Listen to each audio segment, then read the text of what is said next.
hoje o Compartilhando História é com a Fernanda Vicari, do Rio Grande do Sul. Ela tem Sofia Foscapulumeral, ela é presidente da AGADIM, Associação Gaúcha de Distrofia Muscular, e ela trabalha como assistente social. Boa noite a todas, todos. Fiquei bem feliz com o convite do Jorge, conheci já faz tempo das redes sociais, bastante tempo, do Face e tal. Acho que eu já tive no grupo há um tempinho, depois saí, voltei, e aí o Jorge fez o convite para mim participar. E é bom porque eu participo de diversos grupos, de outros coletivos e ligados à deficiência, mas não necessariamente à questão da distrofia, e é sempre bom a gente estar entre nossos pares, né? Então, falar um pouco assim da minha história. Eu tenho 40 anos, fiz esse ano, em março, e sobre a questão da distrofia, eu comecei primeiramente, assim, observar alguns sinais que tinha alguma coisa que não estava tão bem comigo. Foi as professoras, quando entrei no jardim, com 5 anos de idade. Foi quando eu entrei na escola.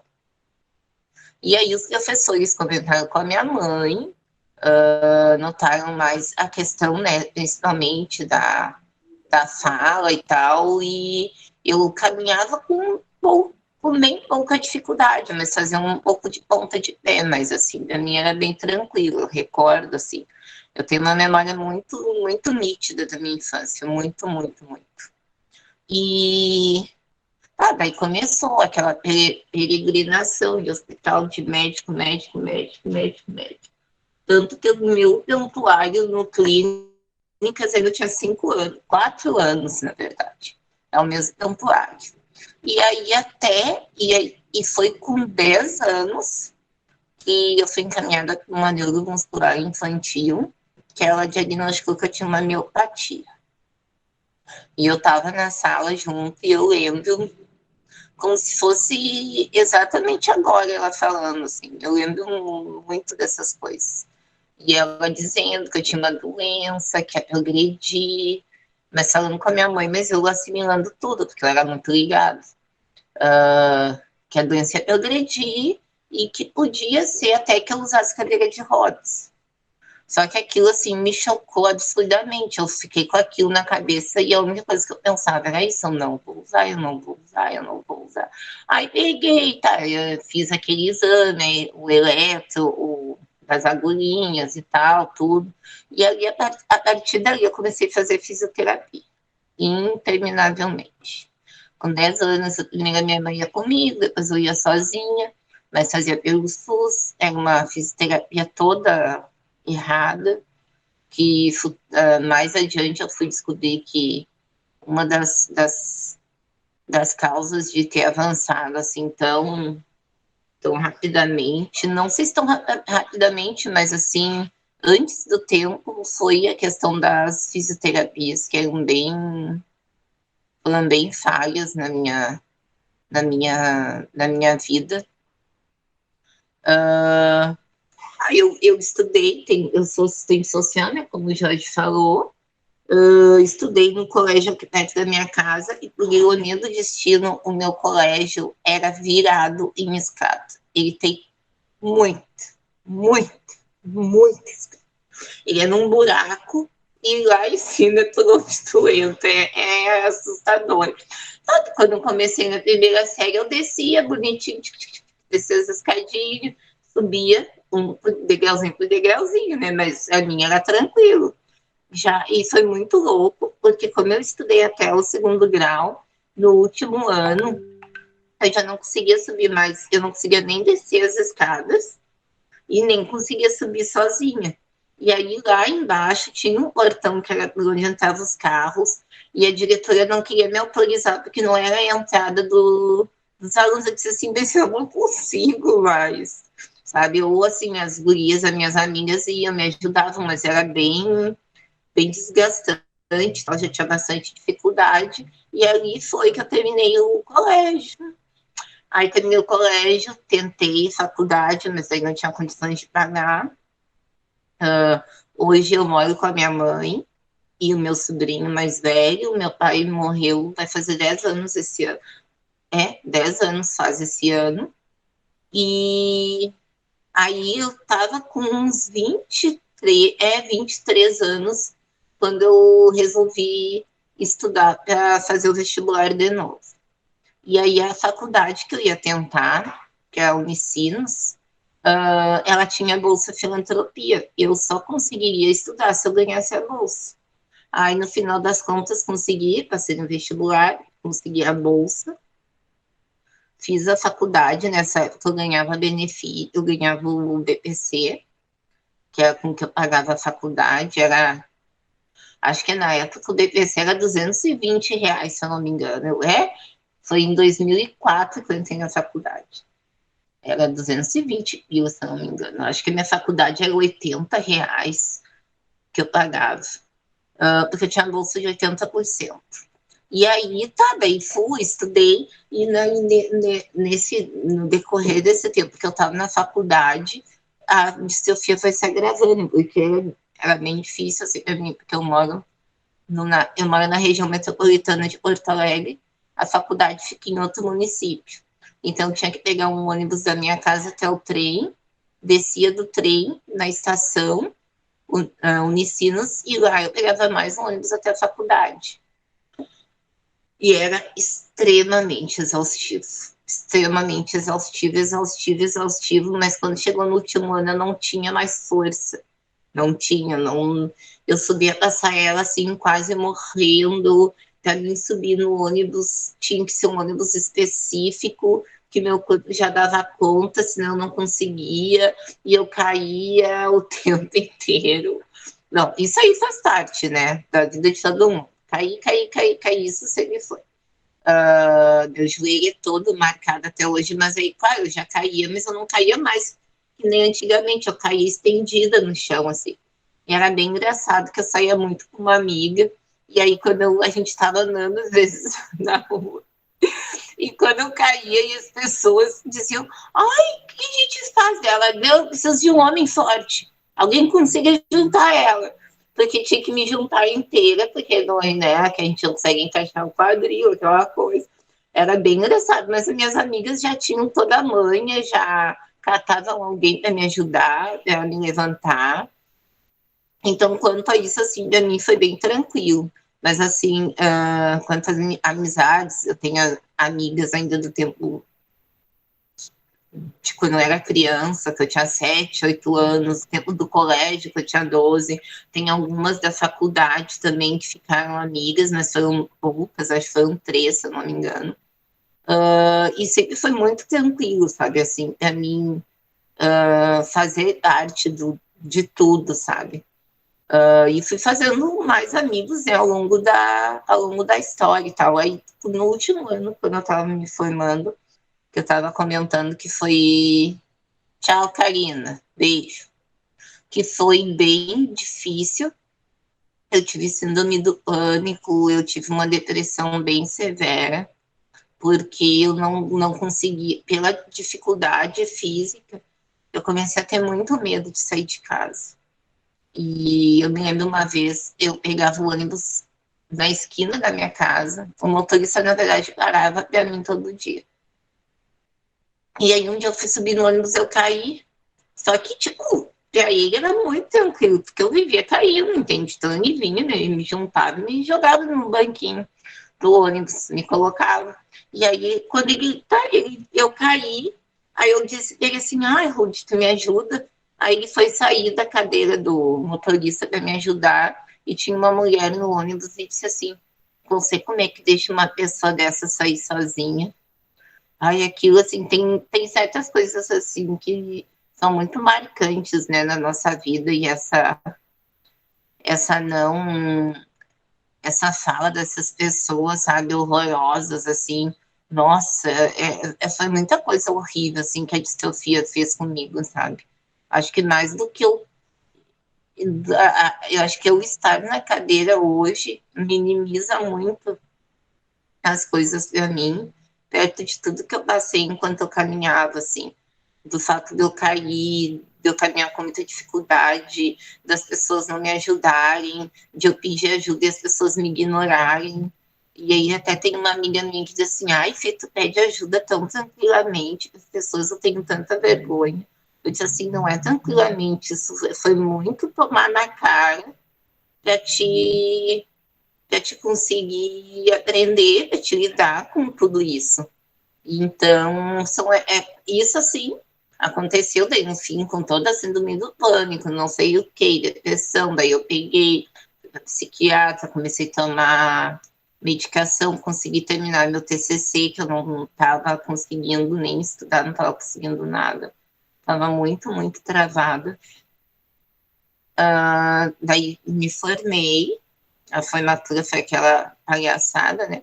As pessoas ficaram batendo palmas, sei lá, acho que uns 5 minutos para mim, como se fosse uma coisa mais relevante eu estar me formando do que qualquer outra colega minha, que eu acho isso bizarro. E aí fiquei, deixa eu ver, eu me formei e fiquei em casa, muito deprê, porque daí eu não conseguia mais caminhar até o portão de casa para sair. Não tinha emprego, porque ninguém queria me dar emprego. E aí fui num outro lugar fazer fisioterapia e a TO começou a falar comigo da possibilidade de eu usar cadeira, de não sei o quê. Aí consegui a cadeira manual, aí eu saía com o meu ex-companheiro, ele empurrava e, tipo assim, eu não saía mais de casa. Então, quando eu passei a poder sair de novo, tipo, minhas amigas ficaram felizes, porque, não, vamos que a gente leve e tal. Então, assim, foi outro mundo. Só que a vergonha era absurda das pessoas me verem na cadeira.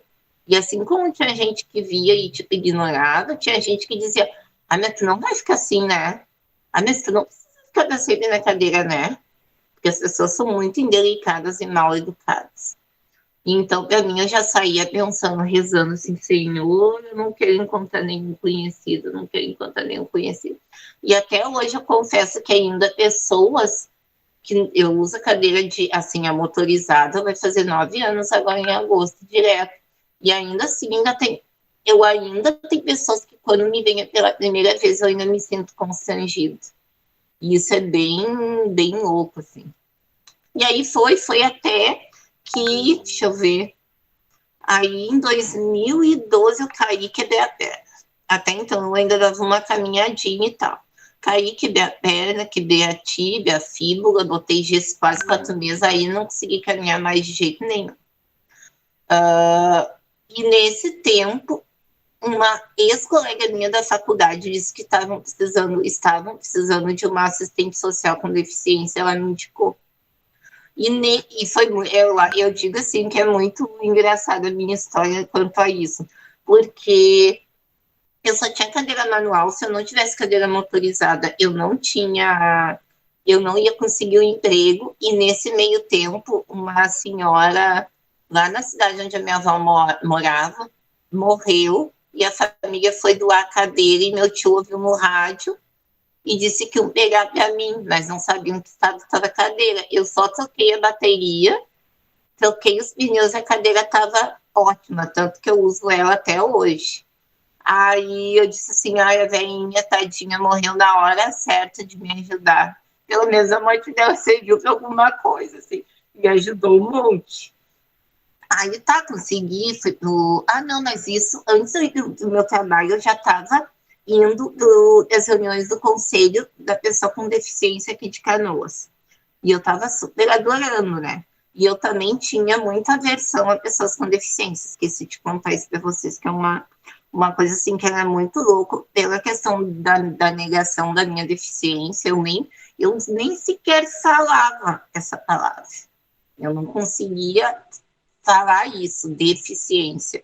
Eu não chegava perto de pessoas com deficiência, eu não tinha amigos, eu não gostava, eu tinha porque eu olhava as pessoas com deficiência de uma forma tão deprimente que eu imaginava que era assim que as pessoas me olhavam. Então, assim, eu queria muita distância. E aí, quando eu estava em casa, nesse período antes de eu começar a trabalhar, tem um centro de reabilitação aqui em Canoas, a CADEF, e o Zaloir, que hoje é um grande amigo meu, veio aqui em casa que faz um trabalho de acolhimento do pessoal que fazia físio. Eles vinham nas casas conversar, e ele chegou aqui em casa, né, ele é paraplégico, super animado, super faceiro, e, Fernando, eu jogo basquete, não vai lá um dia me ver, não sei o que, blá, blá, blá. E aí eu pensando assim, meu Deus, como é que esse cara é tão animado? Não é possível que uma pessoa feliz assim. E ele era um sarro, aí ele me convidou para ir nessa reunião do conselho. Aí eu disse, mas eu não faço mais nada nessa minha vida do que ficar dentro de casa. Eu disse, vou ir. E aí fui, fiquei super amiga dele. E aí descobri assim, o que... É óbvio que eu fui de serviço social por entender que a questão dos direitos, a importância de que eles sejam cumpridos, que eles sejam respeitados, todas essas questões. Mas enquanto movimento social, eu nunca tinha participado de nada. E aí eu fui logo para o Conselho da Pessoa com Deficiência e eu amei. Eu disse, nossa, é isso que eu vou fazer. É a minha vida, é meu chão. Achei o que eu queria, ser assistente social, e vou defender os direitos das pessoas com deficiência. Deu, acabou. E aí, nesse meio tempo, arrumei um emprego, daí não consegui mais ir nas reuniões, mas segui no Conselho de Porto Alegre, e já tinha entrado na Gadinha, quando eu quebrei a perna, eu já estava na Gadinha. Acho que foi em 2010, 2011 que eu cheguei. Eu acho que foi. E aí comecei a trabalhar e me envolver em 500 mil projetos e programas e conselhos e não sei o quê. E mais a Gadim nisso tudo, obviamente. E o coletivo de mulheres com deficiência que eu participo, o coletivo feminista Helen Keller, que eu sou hoje, eu me entendo, né, como uma militante de direitos humanos. Quando a gente fala de direitos das pessoas com deficiência, a gente está falando, sim, de direitos humanos, embora muitas pessoas não entendam isso. E é isso, assim, agora minha vida é muito isso, assim, é meu trabalho, é a militância, e a militância é a minha cachaça, assim, digamos assim, eu amo, eu adoro. Fernanda, o seu diagnóstico já saiu lá no início, lá da infância? Fechado? Não, com 10 anos o meu diagnóstico foi de miopatia. Eu só consegui fechar o diagnóstico com 21 anos no geneticista, de distrofia face escapulomeral. Até então eu não sabia, eu só sabia que eu tinha uma miopatia. E até então você não tinha conhecido ninguém com a mesma que você? Não, eu conheci, eu sempre falava muito dessa minha TO, que falou para mim usar cadeira e tal, e foi ela que me apresentou a Gadim. E eu dizia para ela assim, eu não acredito, não pode ter outra pessoa com a mesma doença, porque eu imagino, eu tinha o quê? 27 anos e eu nunca tinha visto alguém com distrofia na vida. E aí ela pegou e falou da Gadim, eu conheci a Karina, conheci o Matheus, o Rafa, o Leandro, e aí lá adiante mais adiante eu conheci a Tati, que ela não está mais agora na Gadim, e ela tem a mesma distrofia que eu. E eu disse, Jesus, existe outra pessoa com a mesma distrofia que eu, que merda. Mas eu achei muito engraçado, assim, até eu descobri que tinha bastante gente com distrofia, assim. Que é ruim, mas é bom, né? Porque aqui todo mundo fala, né, que nunca conheceu ninguém, que é aquele choque, né, você fala, parece que eu sou a única, né? E por que você escolheu fazer assistente social? Assim, eu queria eu queria fazer faculdade. Eu queria, na verdade, ou psicologia ou nutrição, e serviço social era a minha terceira opção. Só que como eu já tinha feito vestibular da psico e não tinha passado, eu pensei e eu vi o número de vagas que tinha, o número de inscritos, que era na época que tu tinha que te inscrever e fazer prova. Agora tu vai lá, te inscreve e já sai com a faixa de aprovado. Mas aí eu pensei, não, eu tenho que passar para ganhar bolsa, que daí não vai me adiantar de nada ganhar bolsa e não passar. E aí eu escolhi o serviço social, porque era algo que eu gostava, não entendia muito bem do que se tratava, mas tinha a ver comigo. E aí na primeira aula, até hoje eu falo para minha professora, eu digo assim, foi amor à primeira aula, assim. Quando a professora falou sobre Karl Marx e falou sobre mais-valia e meios de produção, eu disse, era o que eu queria para mim. Foi meu chão, assim. Aí fez muito sentido para mim.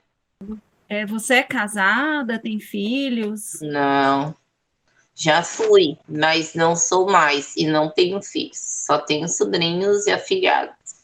Ah, certo. Fernanda, eu queria comentar que essa vergonha que a gente sente, né, de usar cadeira de rodas, é algo sem razão, mas a gente sente muito forte, né?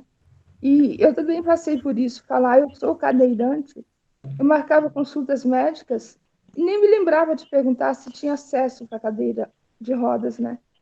E isso, um dia eu fui fazer um exame, tiveram que me carregar pela escada, porque eu não lembrei de falar que eu agora, quer dizer, passei a usar cadeira de rodas, né? E essa vergonha que a gente tem depois, né, com o tempo, é uma coisa descabida, né? Porque não somos cadeirantes porque queremos, né? É porque alguma situação causou isso. E ouvir você falar isso me lembra muito, que eu também, primeiro tinha vergonha de usar andador, morria de vergonha. Depois tinha vergonha de usar cadeira de rodas, né? Mas com o tempo a gente aprende a ficar sem vergonha, porque não temos que ter vergonha de nada, né, Fernanda? Sim. Mas é algo que vem inconsciente, não sei.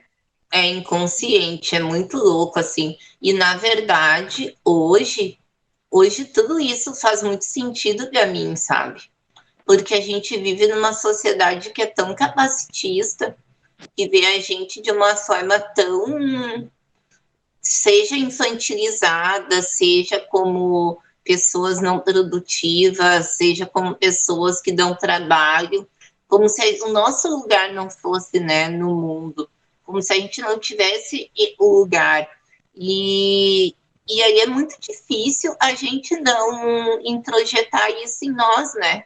A gente vai assimilando de uma forma que é involuntária, assim como o machismo estrutural, o racismo, o capacitismo também é, né? Só que as pessoas percebem, se dão conta, mas e fazem com que a gente se sinta deslocada, sabe? Que a gente tenha vergonha, que a gente pense que vai dar trabalho. E, na verdade, a deficiência é exatamente toda essa falta de adaptação que a gente encontra, né, nos espaços que a gente quer frequentar, né? A gente não tem a opção de escolher. Tem uma amiga minha que a gente conversa e a gente fala sobre o apartheid, né? Assim como existiu o apartheid, onde as pessoas negras não podiam entrar em lugares onde tinham pessoas brancas, a gente que tem deficiência, a gente acaba vivendo uma espécie de apartheid. Porque é como eu digo, tu chega na frente do lugar e a pessoa diz: ai, mas eu posso te carregar para entrar. Ai, mas eu nem pensei na acessibilidade, não sei o quê. Eu assim, bom, então tu não me quer. Não, tu não me quer. Se tu me quisesse nesse espaço, ele já estaria adaptado, tu teria pensado em receber todo tipo de pessoa, toda a diversidade de pessoas, sabe? E não somente um grupo. E eu não. E tipo assim, está muito claro na disposição do teu estabelecimento que eu não sou o tipo de pessoa que é bem-vinda aqui. E eu deixo muito claro, sabe? Eu não passo pano para ninguém. Eu não passo pano de achar, ai, coitados, estão aprendendo, gente. Isso já acabou, a gente está em 2021, sabe? Isso aí podia acontecer quando a gente estava lá em, sei lá, no 1994. Só que agora já era, entendeu? Não tem mais passar pano, não tem mais achar que as pessoas não fizeram por mal. Bom, meu bem, se tu não fez por mal, tu não tá cumprindo a lei. Então, assim, ó, tu vai sofrer as consequências. É só o que eu te digo. Eu não baixo a bola, eu não passo pano. E eu acho que, assim, ó, é uma coisa que a gente tem que ter muito firme, sabe? Porque, infelizmente, é um movimento que é muito desunido. E essa coisa de não, tudo bem eu ser carregada, ai, não sei o quê. Não, gente, tem que ser algo assim que todo mundo entre no consenso, entende? Isso não vai mais acontecer, sabe? A gente tem que valorizar quem entende e quem cumpre a lei. E ninguém tá fazendo nada de, ai, que coisa, ai, olha só. Eles são muito legais, né? Porque eles pensaram em tudo. Não, eles não pensaram em tudo. Eles estão cumprindo a lei e pronto. Então, assim, não tem também que bater palma, sabe? É tipo bater palma de final de semana, aqueles, ai, que lindo, ele troca a fralda, sabe? Tu bater palma porque o cara trocou uma fralda. Se é a mãe que se rala cuidando do filho dia e noite, sabe? É a mesma coisa bater palma do estabelecimento que está cumprindo a lei. Eu tinha uma psicóloga no lugar que eu ia, e tinham 2 degraus, tinha um e andava um pouquinho mais um. Aí eu chegava na portaria e o vigilante, o porteiro, me ajudava a subir. Aí eu falei com a minha psicóloga assim, Fernanda, não tem acessibilidade lá embaixo, né? Eu disse, não. Aí as gurias lá do consultório deram a ideia para me mandar um e-mail pro síndico, lá, a imobiliária, para a administradora. Aí fizeram o raio da rampa. Aí cheguei um dia, ela tinha rampa. Pra mim, já tá pronto essa porra. Aí entrei. Aí a minha psicóloga disse, tu viu que tava pronto? Tu viu, Fernando, que tu achou da rampa? Não fizeram mais nada que obrigação. E aí a minha psicóloga ficou muito brava comigo. Porque, Fernanda, esse tipo de atitude não é porque tu tem uma deficiência que tu acha que tudo tem que ser feito. Eu disse assim, eu não acho que tudo tem que ser feito. Eu acho que a lei tem que ser cumprida. Resumindo, ela não é mais minha psicóloga, obviamente, né? Porque ela achou infundado. Eu disse assim, tu sabe o que eu passo? Tu tem noção do que a gente tem que passar? E tu acha que eu vou ficar batendo palma pra toda a rampa que eu encontrar no meu caminho? Por favor, né? Menos, né? Menos.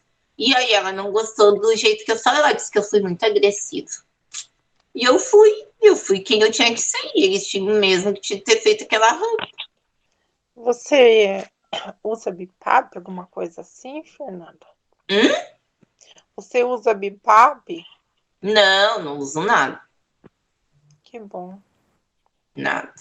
E, aliás, eu fumo, né? E meu pulmão é ótimo. Ótimo. Que bom, né? Que bom! O que eu menos tento pensar na minha vida é na distrofia, sinceramente. Eu tenho 38 anos, tenho a face escápula, faz 6 anos já que eu uso BIPAP. É que ela é muito diferenciada de pessoa para pessoa, né, Patrícia? Ela é bem estranha. É verdade. Assim como quando eu conheci a Tati, que eu disse que foi a primeira pessoa com face escápula que eu conheci, a Tati acho que é um pouco mais velha que eu. E ela disse que a doença só foi se manifestar nela com 23 anos. Imagina, e em mim desde os 5.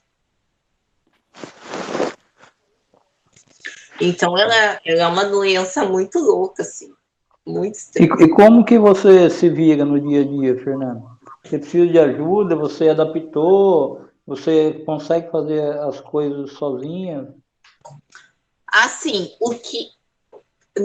aqui em casa, por exemplo, na minha cama, eu cortei os pezinhos dela da altura essa minha cadeira, deixa eu mostrar para vocês.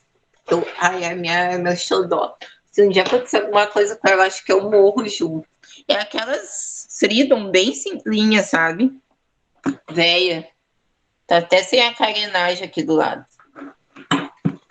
Aí. Tá sem motor? Tá sem Não. motor? Não, tá sem a carenagem. Ah, tá. Aqui do Ah, lado. sim. Vê se consegue ver. A carenagem é o para-choque.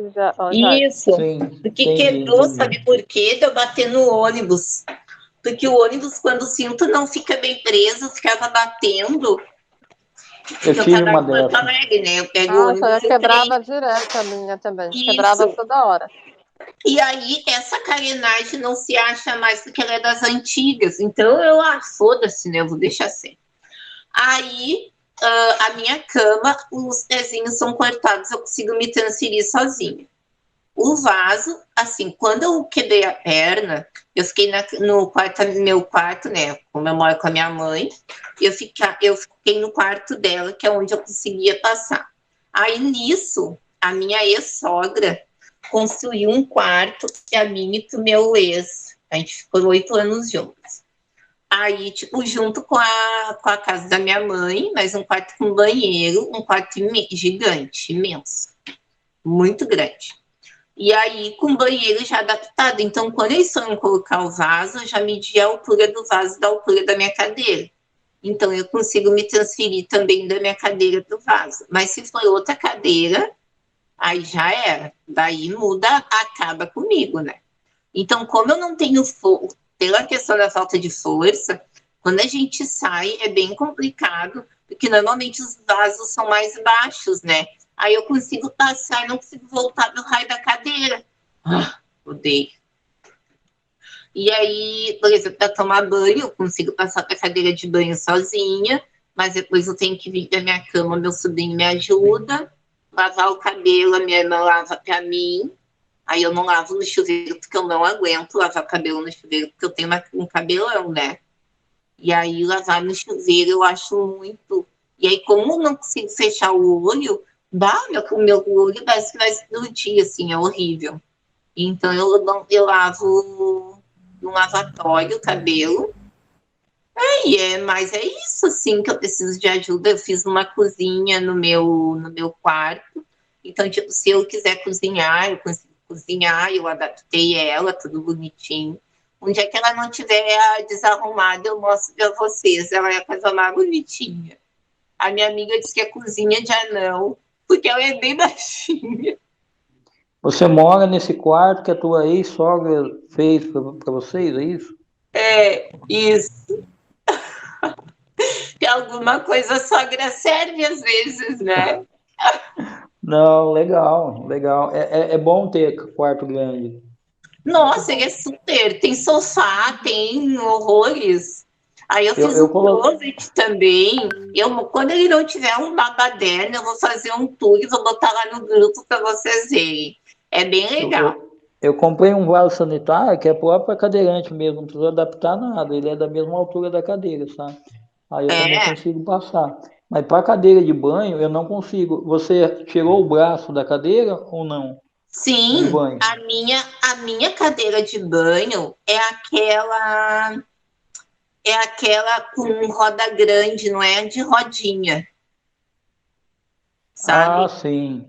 Aí levanta o braço, né? Aquela aí já dá para Ela passar. nem tem, eu acho que eu tirei assim que veio, então eu consigo passar para ela. Só que assim, ó, eu saio da minha cadeira, eu passo do vaso. Do vaso, eu passo da cadeira de banho. Só que da cadeira de banho, eu não consigo passar minha cama sozinha, daí meu sobrinho me ajuda. Mas eu, tipo assim, se eu precisar passar da minha cadeira de banho para a minha cadeira, eu consigo. Mas aí é uma canseira sem fim, né? Mas é possível porque eu consigo. Ah, que bom. Mas, e aí é mais ou menos isso, assim. Aí agora, com essa questão toda de trabalhar em casa, ano passado, comprei uma mesa, assim, botei aqui do lado da minha cama para mim poder trabalhar, então botei o note, essas coisas. Meu quarto é muito legal, assim, é muito bom. E aí do lado tem a cozinha da minha mãe já, é a casa da minha mãe, né? É como se fosse um kitnet, sabe? Mas e aí, uma porta do pátio é bem agradável, assim, é bem bom.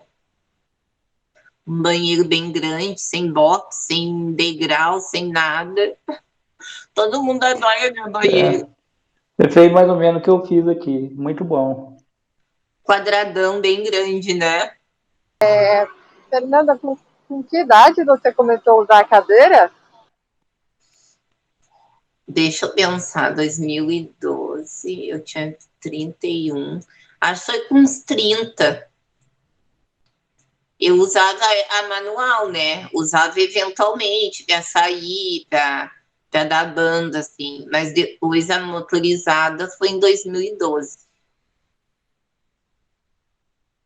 Porque quando eu comecei a usar manual, o SUS ainda não fornecia a motorizada.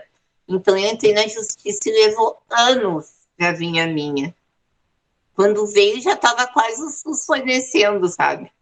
Aí eu já. E aí é isso. E aí eu, em 2019, eu peguei outra cadeira motorizada da Otobok. Eu acho essa cadeira horrível.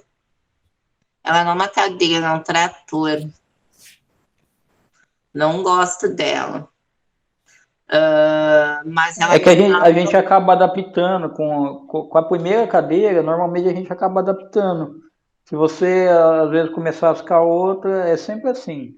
Aí, quando a gente muda de cadeira, muda de cama, tudo dá uma confusão na cabeça que a gente não consegue, né, fazer. É louco, eu não consigo. Esses dias, semana retrasada, passada, essa aqui estragou, deu uma pane elétrica, e aí eu tive que usar outra, ainda bem que eu tinha, né? Só que daí a minha do banheiro, toda vez que eu tinha que ir no banheiro, eu tinha que chamar meu sobrinho. E aquilo tava me estressando absurdamente. Porque quando tu tem minimamente um pouco de autonomia, né? Pelo menos eu posso ir no banheiro, eu posso tomar o tanto de água que eu quero. Eu passei os dias que eu fiquei sem a cadeira, praticamente sem beber água, para não ter que ficar chamando, sabe? Porque eu acho muito incomodativo, sabe? A gente se sente super mal. Eu, pelo menos, me sinto, né? Mas fazer o quê? Mas Eu fico muito bravo, muito puto. Se eu ver a pessoa na frente, eu vou matando, sabe? Se a minha cadeira quebrar. Então, para evitar isso, eu tive que comprar outra cadeira para mim não passar por isso, porque eu fico muito bravo. Nossa, demais. a gente pede o chão, né? Em 2019, a gente foi para um evento em Recife, e eu não sei o que é isso, foi um evento da distrofia. E aí, eu não sei o que eles fizeram na minha cadeira no avião, né, para variar. Eu sei que quando a gente desceu, assim, a cadeira fazia tipo, o aeroporto inteiro olhava o barulhão que a cadeira fazia. Tava eu, a Karina, uma outra amiga, a minha amiga que me acompanhou e mais uma outra participante. E aí a gente, meu Deus, mas o que é isso? Não sei o que, não sei o que. Quando chegou no hotel, ela começou a dar uma falhada. De repente, a cadeira simplesmente parou de funcionar no meio do congresso. Ai, eu queria morrer. Aí a sorte que aquele evento, a gente não ia sair do hotel. Acho que foram 2 dias ou 2 e meio, uma coisa assim. E aí o hotel tinha uma cadeira manual, eles emprestaram, mas pensa naqueles lixos de cadeira que eu acho que o Getúlio Vargas usou, sabe? Mas daí eu arrumava alguém. Aquela cinzinha, né? Uma cinzinha bem. É uma Isso, cadeira essa aí. cinza. Aí o marido me empurrava, a minha amiga me empurrava, só que a cadeira era Até para empurrar é difícil. Até para empurrar é difícil. Sim, eles quase morriam para me empurrar. Aí, mas no fim, mas assim, foi bem. Nossa, daí quando eu cheguei em Porto Alegre, mandei pro concerto, aí a empresa de. A empresa, como é que se chama? Empresa de aeronáutica, né? Da aeronave, pegou e eles pagaram o concerto, né? Trocaram os motores, tá bom, já fizeram uma recalchutagem na minha cadeira, tá ótima. Eu ouvi você falando, né, do termo, né, pessoa com deficiência, então eu também descobri esse termo, por incrível que pareça, na faculdade de Direito que eu fiz, tá, na parte de Direitos Humanos, né, Direito Constitucional que você estava falando, e descobri que, assim, que o termo surgiu em 2008, pela Convenção de Pessoas com Deficiência. Então, o legal disso aí é que a gente é reconhecido como pessoa de direito. E então a gente faz parte, nós somos, então, seres humanos, né? Isso aí. E muita gente pensa que não, né? Porque, como não vê a gente na sociedade, então a gente tem que estar aí, porque exercer nossos direitos e não é aplaudir quem faça rampa, não, é porque é uma obrigação que essa empresa tem. Eu acho que você falou foi incrível. Então, quando eu ouvi esse tema, eu fiquei senti bem representado, porque, poxa, eu nem sabia, então, que existia esse tema. Então, que era bem jovem, né, que eu comecei a faculdade. Que idade você tem, Rodrigo? Tenho 25, mas eu entrei na faculdade, eu tinha o quê? 17 para 18 anos, então eu era bem novo, então só fui ver mesmo que eu era uma pessoa de direito nesse período mesmo. Sim. Tu sabe que a gente tem, né, a convenção, temos a LBI, né, mas eu não sei se vocês já viram no YouTube um vídeo que tem movimento de pessoas com deficiência no Brasil. Já viram? Já. Assim, não que eu conheço, né? O pessoal não mostrou não, mas assim... Eu já vi vários vídeos no YouTube desse movimento. Mas eu sei que tem, né? Que inclusive... Nossa, é lindo. Aquilo ali é lindo. Foi a luta deles na Constituinte. Se Exato. Hoje a gente faz parte da Constituição brasileira, a Constituição Federal, foi graças àquelas pessoas, sabe? Porque e não é que... Isso. Tratado é porque... Pode falar, desculpa. Não, e aí... Não, que nem assim... Que nem eles contam, né, no vídeo, que não é que nem hoje a gente se combina num grupo de WhatsApp. Eles mandavam cartas... Isso foi em 81, há 40 anos atrás, entendeu? Foi em 80. Eles mandavam cartas se combinando, e nem eles disseram, imagina 40 cadeirantes chegando no aeroporto. Vocês têm noção que é isso? Na Netflix também, desse movimento. Não, mas o da Netflix é o Keep Camp, é o americano. Esse que eu tô falando é o brasileiro. Ah, tá. Ô, Fernando, daí para você falar um pouquinho sobre a Gadim, o que claro. o que vocês fazem, ativismo, né? Para a gente finalizar? Então, eu estou na Gadim, né, desde 2011, eu acredito. A minha aproximação, né, se deu através, primeiramente, de e-mail e tal, e foi muito legal, foi muito importante, assim, conhecer outras pessoas com distrofia, que foi bem num momento, assim, que já, a Karina já estava o Max, estava o Rafa. O Max eu acabei não conhecendo pessoalmente ainda. O Max, estava o Leandro, porque a Gadim, quando ela surgiu, ela é de 86, ela é a associação de distrofia mais velha que tem no Brasil, mais antiga. Ela era organizada e composta muito pelas famílias, pelas mães, pelos pais. E aí teve uma... como é que se diz? Conforme foram acontecendo algumas perdas, algumas mortes, a associação acabou se desestabilizando um pouco. E quando a gente foi retomar, quando começaram a retomar em 2010, eu cheguei em 2011, ela já passou a ser organizada e até nós que tínhamos distrofia no comando, como protagonistas. Então, foi uma outra cara que ela tem hoje, sabe? E a gente fala muito, assim, eu e a Karina, a gente conversa muito sobre isso, sobre a importância, né, de nós estarmos à frente das associações. Nós que temos distrofia, sabe? Porque, claro, a gente entende que tem as mães, que tem pai, que tem vó, que tem tio, que tem tudo, mas tem a gente, sabe? E não é a gente desqualificado, é a gente, é o Rodrigo, que é advogado, é o Jorge, que é um cara, eu não sei se tu tem alguma formação superior, mas é um cara mega instruído. Tem eu, que também vivo na militância, na luta, tem a Michelle, tem outros tantos, entende? Então, por que nós não estarmos à frente, sabe? E então, assim, isso é uma coisa que eu levanto sustente essa bandeira do nosso protagonismo frente ao movimento. Apoio. Seja de distrofia, seja de movimento de pessoas com deficiência, sabe? Porque nós somos muito capazes, né, de tudo isso e muito mais. Exato. Nada mais que a gente defender nosso direito. O Rodrigo falou da convenção, né? E o lema a partir dessa convenção dos direitos das pessoas com deficiência, o lema passou a ser nada sobre nós sem nós, né? E eu acho que isso a gente tem que levar também muito a sério, sabe? E parar de deixar pessoas falarem pela gente. Eu não permito que as pessoas falem por mim, entende? Também não. Eu não permito que uma pessoa sem deficiência fale por mim e queira assumir uma fala ou protagonizar um determinado evento que nós poderíamos estar ocupando, sabe? Exatamente. Para mim não faz o menor sentido,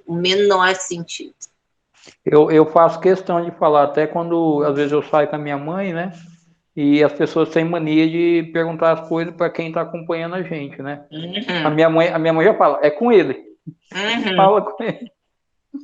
Nossa, isso é horrível. Mas você sabe que esses dias eu estava vendo uma live não era uma live, era um curso de uma amiga que é psicóloga sobre capacitismo, e ela falou sobre uma coisa assim dessa infantilização, né, que a gente sofre muito. E aí essa infantilização também tem a ver muito com a questão das relações interpessoais, amorosas e tal, porque eles veem a pessoa com deficiência como uma criança. E quando eles nos veem, como é que eu vou me relacionar com uma criança, entende? Alguém que vai ser tão dependente de mim. Então, assim, tem muita coisa que vai perturbando, assim, o pensamento das pessoas, ou vai também afirmando coisas que não são verdade, sabe? E uma delas é que as pessoas têm que falar pela gente, que a gente não tem capacidade. Esses tempos eu comprei uma briga com uma conhecida lá numa comissão que eu participo, porque ela disse que as mães das pessoas com deficiência intelectual tinham que participar de um determinado grupo porque eles não tinham condições de falar por si. E eu disse, tu está sendo extremamente capacitista, porque as pessoas com deficiência intelectual têm vários níveis e muitas podem e devem falar por si, sim. Exato. Aí ficou tipo uma falta de climão, sabe? No Código Civil aí já pode até casar, inclusive. Eu acho muito importante o que você está falando, porque essa questão da infantilização tem também que nós, pessoas com deficiência, né, existe uma parte, né, não a maioria, mas acredita nisso, né? É como você falou durante a sua fala, né, que a gente internaliza isso dentro da gente, né, que a gente acredita que a gente ocupa esse lugar mesmo, né, de quem não fala, de quem não é capaz, de que eu preciso de ajuda, eu não posso nem ser presidente de uma associação, né, imagina, né, então, o quanto a gente ao longo da vida isso, porque a gente está mergulhada nessa sociedade capacitista, com um discurso biomédico, caritativo, religioso, né? Permeando, atravessando a gente o tempo todo, né? Sim, e muitas vezes a família também reforça isso, né, Mi? Vão reforçando que tu não tem capacidade e chega uma hora que tu diz, eu não tenho mesmo. Eu tive muita sorte, muito privilégio de, tipo assim, ó, a minha família liga, foda-se, sabe? Te vira, faz o que tu quer, sabe? Eu nunca vivenciei esse tipo de situação. Eu tô falando da minha família nuclear, né? Não tô falando da família estendida, mas é muito, tipo, isso aí a vida, Fernanda. Eu tenho certeza que eu não seria a mulher que eu sou hoje se fosse diferente. Imagina. E queria agradecer você, que nosso papo foi maravilhoso e você trouxe muitas coisas importantes para nós, né? E só tenho a agradecer e continue, né, nessa luta aí, representando a gente, que é muito importante. A luta é muito nossa, obrigado. né? Imagina, eu que agradeço o convite. Qualquer coisa, me chamem. Muito bom mesmo. Valeu mesmo. Às vezes eu me atrapalho, fico meio sumida no grupo, mas eu sou meio atrapalhada mesmo, tá? Não repare. Mas tô sempre dando uma olhada. Gente, então boa noite a todo mundo, tá? Muito obrigado a todo mundo que veio. Obrigada a Boa noite, todos. gente. Boa Obrigado noite, aí. Obrigada, Fê. adorei. Obrigada, Valeu, gente. Nós adoramos também. Obrigado, Fê.